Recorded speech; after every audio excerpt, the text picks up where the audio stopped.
Here's a heartfelt tribute to 10 beloved celebrities who have passed away, acknowledging their unique contributions to the world. Number 1. Jules Ralph Pfeiffer was born January 26, 1929, was an American cartoonist and author, who at one time was considered the most widely read satirist in the country. He won the Pulitzer Prize in 1986 for editorial cartooning, and in 2004 he was inducted into the Comic Book Hall of Fame. He wrote the animated short Monroe, which won an Academy Award for Best Animated Short Film in 1961. The Library of Congress has recognized his remarkable legacy, from 1946 to the present, as a cartoonist, playwright, screenwriter, adult and children's book author, illustrator, and art instructor. 1959 and then appeared regularly in publications including the Los Angeles Times, the London Observer, the New Yorker, Playboy, Esquire, and The Nation. In 1997, he created the first op-ed page comic strip for the New York Times, which ran monthly until 2000. He began working as just a studio man. He would do erasing, cleanup. Gradually it became very clear that he could write better than he could draw and preferred it, indeed, so he wound up doing balloons, i.e., dialogue. First he was doing balloons based on stories that I'd create. I would start a story off and say, now here I want the spirit to do the following things, you do the balloons, Jules. Gradually, he would take over and do stories entirely on his own, generally based on ideas we talked about. I'd come in generally with the first page, then he would pick it up and carry it from there. They collaborated well on the spirit, sharing ideas, arguing points, and making changes when they agreed. In 1947, Pfeiffer also attended the Pratt Institute for a year to improve his art style. Over time, Eisner valued Pfeiffer's opinions and judgments more often, appreciating his uncanny knack for capturing the way people talked, without using contrived dialogue. Eisner recalls that Pfeiffer had a real ear for writing characters that lived and breathed. Jules was always attentive to nuances, such as sounds and expressions, which made stories seem more real. Pfeiffer has written 2 novels, 1963's Harry the Rat with Women, 1977's Ackroyd, and several children's books, including Bark, George, Henry, The Dog with No Tail, A Room with a Zoo, The Daddy Mountain, and A Barrel of Laughs, A Vale of Tears. His third marriage took place in September 2016, when he married freelance writer J.Z. Holden. The ceremony combined Jewish and Buddhist traditions. She is the author of Illusion of Memory, 2013. Cause of Death. Pfeiffer died from congestive heart failure at his home in Richfield Springs, New York, on January 17, 2025, at the age of 95. Number 2. Francisco San Martin, was born August 27, 1985. Actor known for his roles in Days of Our Lives and Jane the Virgin, Francisco San Martin passed away at 39.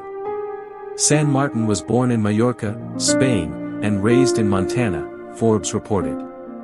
He returned to Spain with his family modeled as a teen, going on to appear on stage, in film and on TV there before making his way back to the United States. Francisco San Martin, an actor who appeared on the soap operas Days of Our Lives and The Bold and the Beautiful, has died in Los Angeles. Cause of Death. The actor, who also had a guest stint on the CW telenovela Jane the Virgin, was pronounced dead Thursday by the Los Angeles County Medical Examiner. San Martin died at his Los Angeles residence and his cause of death was ruled suicide by ligature hanging, according to the coroner's records. He was 39. Number 3. Eric Garth Hudson was born August 2, 1937, was a Canadian multi-instrumentalist best known as the keyboardist and occasional saxophonist for the rock group The Band, for which he was inducted into the Rock and Roll Hall of Fame in 1994. He was a principal architect of the group's sound and was described as the most brilliant organist in the rock world by Keyboard magazine. Hudson was the last living original member of the band.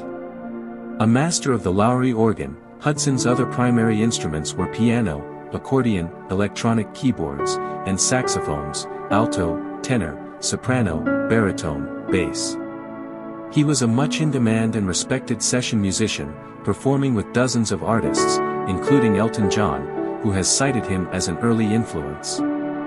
Hudson was born in Windsor, Ontario, Canada on August 2, 1937. His parents, Fred James Hudson and Olive Luella Pentland, were musicians. His mother played piano and accordion and sang. His father, a farm inspector who had fought as a fighter pilot in World War I, played drums, melody saxophone, clarinet, flute and piano. Hudson moved with his family to London, Ontario, around 1940. Starting piano lessons at an early age, Hudson also played organ at his church and his uncle's funeral parlor, and performed country songs on the accordion. Classically trained in piano, music theory, harmony and counterpoint. The band released one more album after The Last Waltz, Islands, and then dissolved. By then, Hudson had married his singer-slash-actress wife, Maude. He had his own property, Big Oak Basin Dude Ranch, in Malibu, which was destroyed by wildfires in 1978, after extensive renovations that included an impressive studio. Solo artist, 2001 to 2023. In 2005, Hudson formed his own 12-piece band, The Best, with his wife, Maude on vocals. That same year, Garth and Maude Hudson released Live at the Wolf, a piano and vocal album recorded live at the Wolf Performance Hall in London, Ontario. Maude died on February 28, 2022. On November 20, 2005, Hudson received the Hamilton Music Award for Best Instrumentalist. Garth Hudson made his final public appearance on April 16, 2023, performing in Kingston, New York, in the Flower Hill House Concert No. 6, where he played Duke Ellington's Sophisticated Lady. Death. Hudson died in his sleep in a nursing home in Woodstock, New York, on January 21, 2025, at the age of 87. Number 4. Jeffrey Lance Baena was born June 29, 1977, was an American screenwriter and film director. He wrote and directed Life After Beth 2014, Joshi 2016, The Little Hours 2017, Horse Girl 2020 and Spin Me Round in 2022 and co-wrote I Heart Huckabees 2004. He was known for his frequent collaborations with actresses Alison Brie, with whom he co-wrote Horse Girl and Spin Me Round, Molly Shannon, and his wife Aubrey Plaza.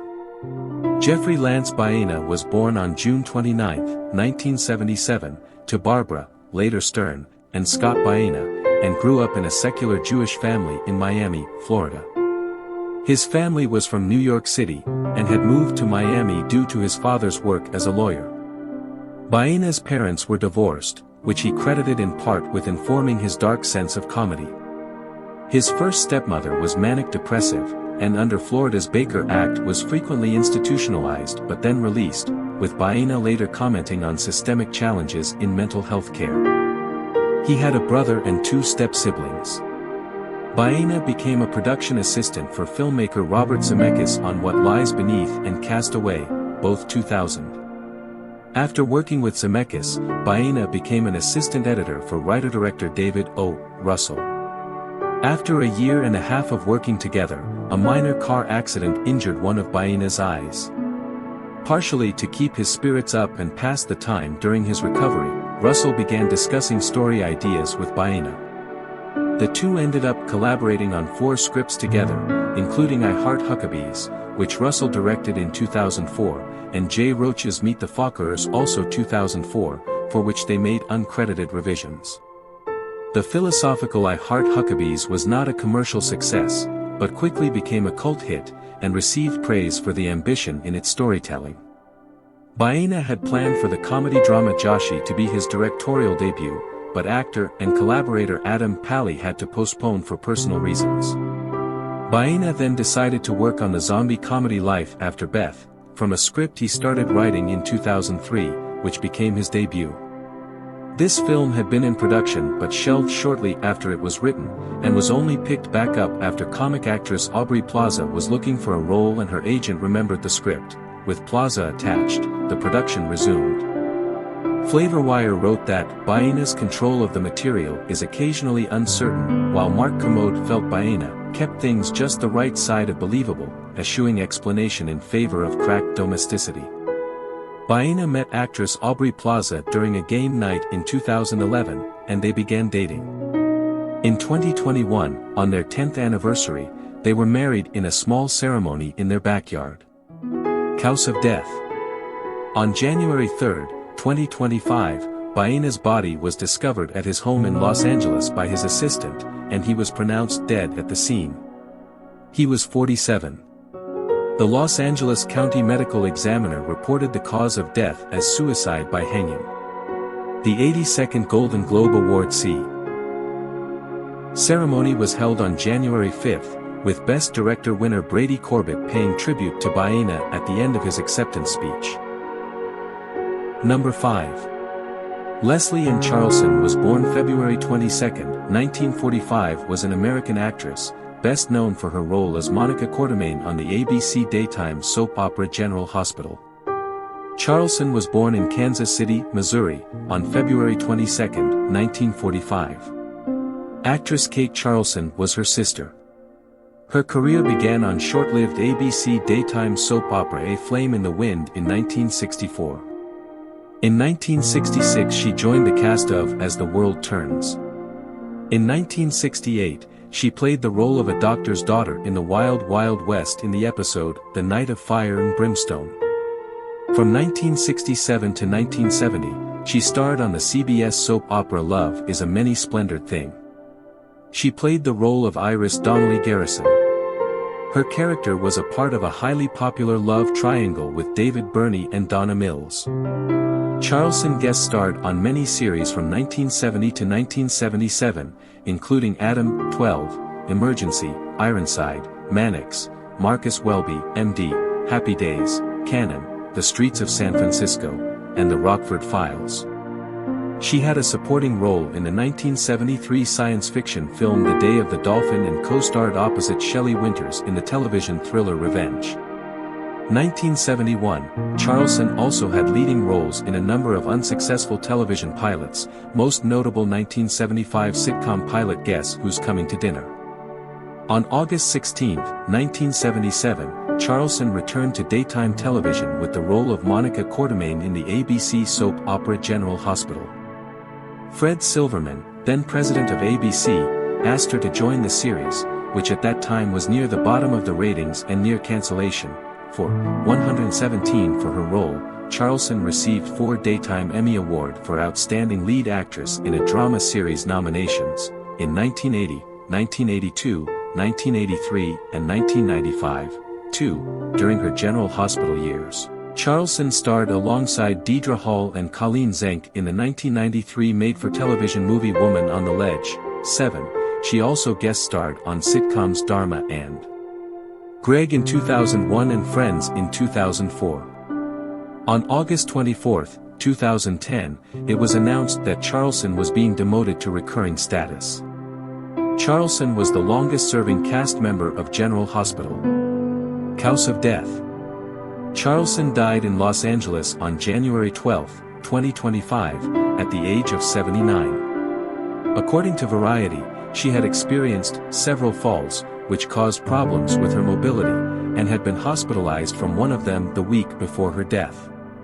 Number 6.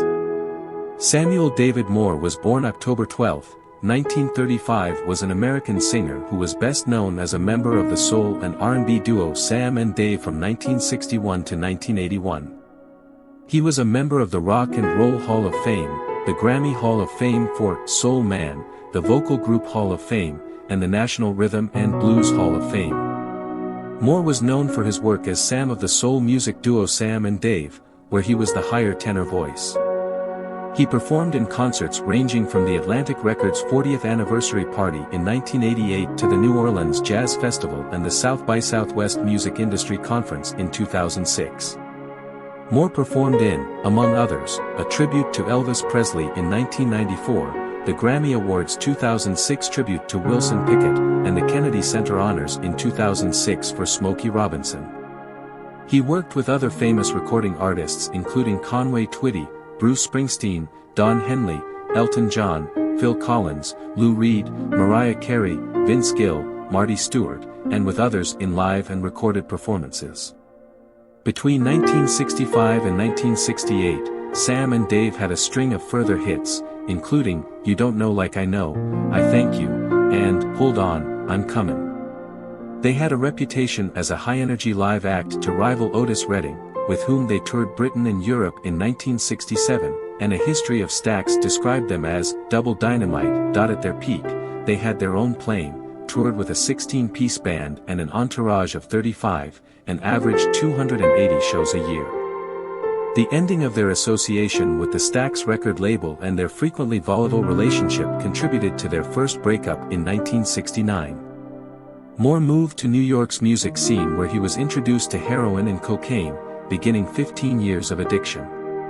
In 1998, Moore appeared in the movie Blues Brothers 2000 playing the role of the Reverend Morris, fulfilling a childhood dream of being a preacher, and sang John the Revelator. On August 29, 2006, Moore released his first solo album, Overnight Sensational. The album was produced by Randy Jackson and featured Sting, Mariah Carey, Bruce Springsteen, John Bon Jovi, Fantasia, and 20 other guest artists, produced with and available on Rhino Records. Overnight Sensational received positive reviews, most notably for the song, You Are So Beautiful, which featured Moore, Billy Preston, and Eric Clapton and received a Grammy Award. In 2022, Moore joined Bruce Springsteen on his soul cover album for two songs, Soul Days, and I Forgot to Be Your Lover. On April 25, 2023, Moore joined a large cast of country performers honoring George Jones at the Still Playin' Possum concert at the Von Braun Center in Huntsville, Alabama, where he sang The Blues Man. House of Death. Moore died following surgery at a hospital in Coral Gables, Florida, on January 10, 2025, at the age of 89. He was survived by his wife Joyce McCrae, whom he married in 1982, and by his 14 or 15 children by different women. Number 7. William Bill Burge was born September 8, 1938, was an American character actor and comedian, best known for his work as Bobby in various Ernest P. Worrell projects. Bill was born in Campbell County, Tennessee, to Martha Bunch. Being born during the Great Depression meant limited food, and as a child he was diagnosed with rickets due to a lack of a well-rounded diet. Burge resided in Nashville. He famously never drove a car, as living downtown, everything was within walking distance, and because of his sentiments that people of Tennessee do not know how to drive. In 1986, Burge began appearing alongside Gaylord Sartain in a series of Me and My Brother Bobby commercials, produced by the Nashville advertising company Carton & Cherry, the same company responsible for the Ernest P. Worrell commercials with Jim Varney.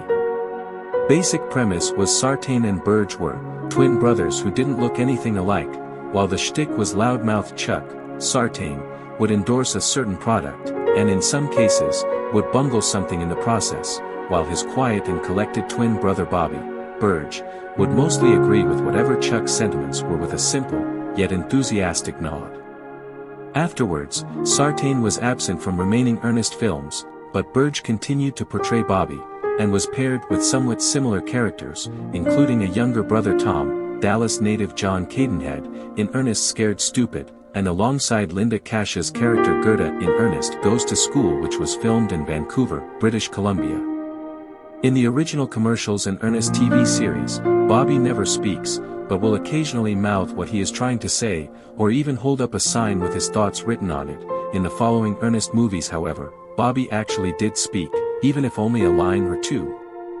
Burge did little acting since the demise of the Ernest franchise. However, in later years, he did reprise his role as Bobby once again for an independent DVD movie, alongside Billy D., who also is the webmaster of the official Ernest/Jim Varney fan site, entitled Billy and Bobby the Wacky Duo on Vacation.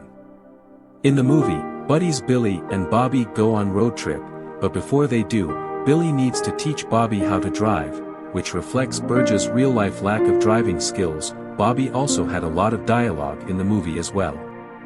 Burge was also involved in a number of music videos and theater productions in his hometown of Nashville. Burge died at his home in Nashville, Tennessee on January 9, 2025, at the age of 86.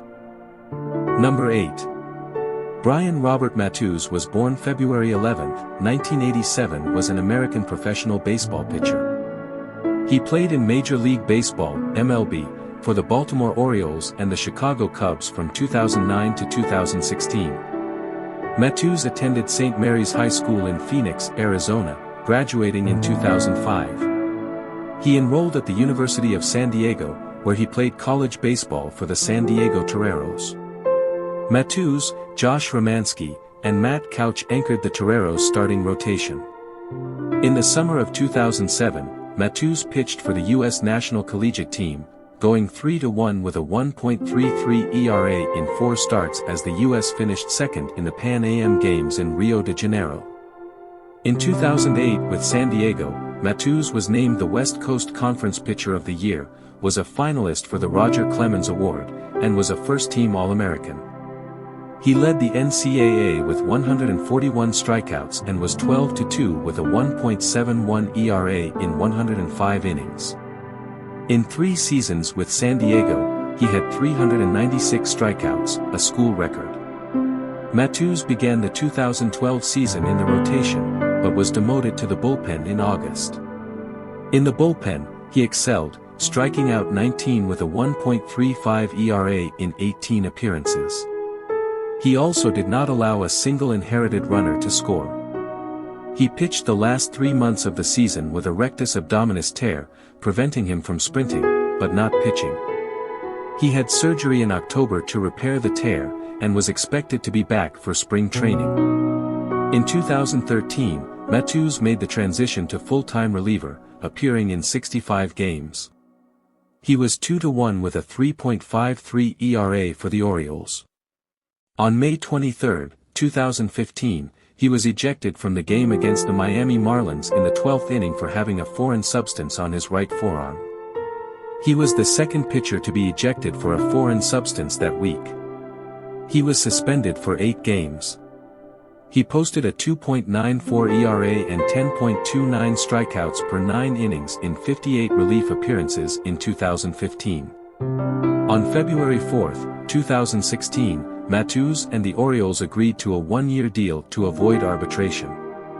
On May 23, the Orioles traded Matthews and the 76th pick in the 2016 Major League Baseball draft to the Atlanta Braves for minor league pitchers Brandon Barker and Trevor Belisek. The Braves designated Matthews for assignment on June 1, shortly after trading for him. On February 13, 2017, Matthews signed a minor league contract with the Arizona Diamondbacks. In 11 games for the AAA Reno Aces, he struggled to a 6.11 ERA with 13 strikeouts across 17 plus 2/3 innings pitched. On May 16, he was released by the Diamondbacks. On July 23, 2019, Matthews signed with the Acereros de Monclova of the Mexican League. He made 1 start, allowing 5 hits and 5 earned runs with 3 walks and 2 strikeouts in 3 innings. On August 2, 2019, he signed with the Long Island Ducks of the Atlantic League. In 46 plus 2/3 innings across 9 starts, he went 2-3 with a 4.05 ERA and 45 strikeouts. Matthews's brother, Chris, played college baseball at Iowa Wesleyan University. Matthews died in Phoenix on January 6, 2025, at the age of 37, due to an apparent drug overdose. Number 9. Peter Yarrow was born May 31, 1938, was an American singer and songwriter who found fame as a member of the 1960s folk trio Peter, Paul and Mary along with Paul Stuckey and Mary Travers. Yarrow co-wrote, with Lenny Lipton, one of the group's best-known hits, Puff, the Magic Dragon, 1963. He was also a political activist and supported causes that ranged from opposition to the Vietnam War to school anti-bullying programs. Yarrow was convicted in 1970 of taking immoral and improper liberties with a 14-year-old girl, for which he was pardoned in 1981 by President Jimmy Carter.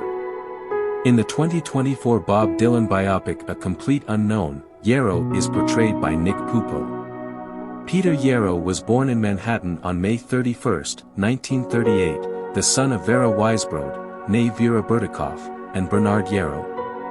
His parents were educated Ukrainian Jewish immigrants whose families had settled in Providence, Rhode Island. Bernard Yarrow (1899–1973) attended the Jagiellonian University, Krakow, and the Odessa University, Odessa, before emigrating to the United States in 1922 at age 23. He anglicized his surname from Yaroshevitz to Yarrow, obtained a Bachelor of Science degree in 1925 from Columbia University, where he joined Phi Sigma Delta fraternity, and graduated from Columbia Law School in 1928. He then maintained a private law practice in New York City until 1938, when he was appointed an assistant district attorney under Thomas E. Dewey. He was recruited into the Office of Strategic Services, where he served with distinction, in 1944. Upon graduation, Yarrow played in New York City folk clubs, appeared on the CBS television show Folk Sound USA, and performed at the Newport Folk Festival, where he met manager and musical impresario Albert Grossman. While campaigning for 1968 presidential candidate Eugene McCarthy, Yarrow met McCarthy's niece, Mary Beth McCarthy, in Wisconsin. He was 31 at the time and she was 20. They were married in October 1969 in Wilmar, Minnesota. Paul Stuckey wrote, "Wedding Song, There Is Love," as his gift for their wedding and first performed it at St. Mary's Church in Wilmar. Yarrow and McCarthy had 2 children, son Christopher and daughter Bethany. They later divorced in 1981. They remarried in 2022 and were together until his death in 2025. Cause of death. Yarrow died from bladder cancer at his Upper West Side apartment, on January 7, 2025, after a month in hospice care. He was 86, and was diagnosed with the illness 4 years prior. Number 10. Lynn Ban was born May 27, 1973. Visionary jewelry designer and beloved TV star. Lynn Ban has one son, Sebastian, whom she shares with her husband, Jet Kane. Jet is not only her life partner but also her business partner, playing a significant role in the management and promotion of her jewelry brand. Born in Singapore and raised in New York, Lynn was a trailblazer in the world of luxury fashion and jewelry. Her designs were bold, innovative, and unapologetically unique, embodying her larger-than-life persona. Over the years, her exquisite creations adorned global icons, from Rihanna to Madonna, cementing her place as a celebrated artist in the fashion industry. Lynn's family includes her parents, who were influential in shaping her journey. Her father, David Ban, was a real estate developer and an entrepreneur involved in the oil industry. Her mother, Patricia Ban, ran the family's fashion retail business in Singapore. Lynn grew up with strong parental role models who encouraged her creativity and entrepreneurial spirit. Her close-knit family life, particularly her relationship with her husband and son, has often been highlighted in her public appearances and during her stint on Bling Empire, New York. The world has lost a creative force and a magnetic personality. Lynn Ban, renowned jewelry designer and breakout star of Netflix's Bling Empire, New York, passed away on January 20, 2025, at the age of 51. She succumbed to complications following a tragic skiing accident in Aspen, Colorado, where she underwent brain surgery. Lynn's charm extended beyond her craft, making her a beloved figure on Bling Empire, New York. With her sharp wit, impeccable style, and fearless authenticity, she quickly became a fan favorite, offering viewers a glimpse into her dynamic life and the elite world she navigated with grace and confidence. She is remembered not only for her immense talent but also for her warmth, humor, and unwavering dedication to her family and friends. Lynn is survived by her husband, Jet Kane, and their son, Sebastian, who were the anchors of her vibrant and adventurous life. Her passing leaves a void in the worlds of fashion, entertainment, and the hearts of those who knew and admired her. Lynn Ban will be deeply missed but forever remembered as a trailblazer who lived her life with passion, creativity, and authenticity. I am deeply sorry for your loss, and my heart goes out to you during this difficult time. Please accept my sincerest condolences for the passing of your loved ones. May you find comfort in the cherished memories you shared with them.